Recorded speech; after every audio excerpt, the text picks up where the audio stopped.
Bila beliau akan muncul? Ni pembahasan yang panjang. Bila beliau akan muncul? Imam Al-Mahdi. Beliau akan muncul, kata Nabi SAW, hadis riwayat Al-Hakim dalam Mustadraknya daripada Abu Sa'id Al-Khudri. Nabi SAW bersabda, Al-Mahdi akan muncul di akhir umatku. Allah akan memberikan hujan kepadanya, bumi akan mengeluarkan tumbuhannya, dan dia, yakni Al-Mahdi, akan memberikan harta dengan pemberian yang benar. Haiwan ternak akan menjadi banyak, umat akan menjadi agung, dan dia Al-Mahdi akan hidup selama 7 atau 8 tahun. 7 atau 8 tahun. Baik, bila akan muncul? Ketika di hujung fasa yang ke kita kena belajar fasanya. Fasa yang berapa? 1, 2, 3, 4, 5. Yang mana?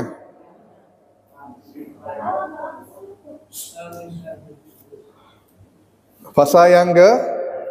Ingat, Nabi kata kiamat tidak akan terjadi kecuali umat ini melewati 5 fasa. Fasa yang pertama, fasa nubuwah, fasa kenabian.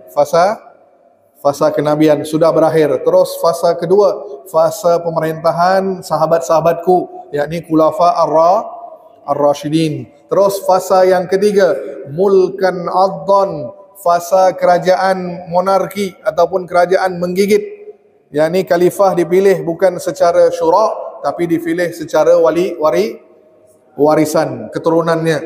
Maka fasa ini sudah berakhir.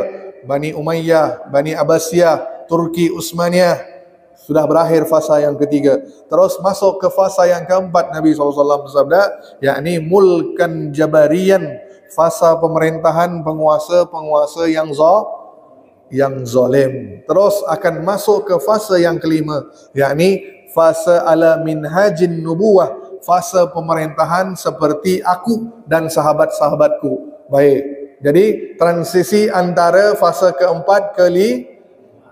Jadi penghujung fasa keempat, yakni sekarang tu bila? Tidak lama lagi. Ingat, jangan main tebak-tebak ni. Kita belajar ilmu akhir zaman, saya paling tidak suka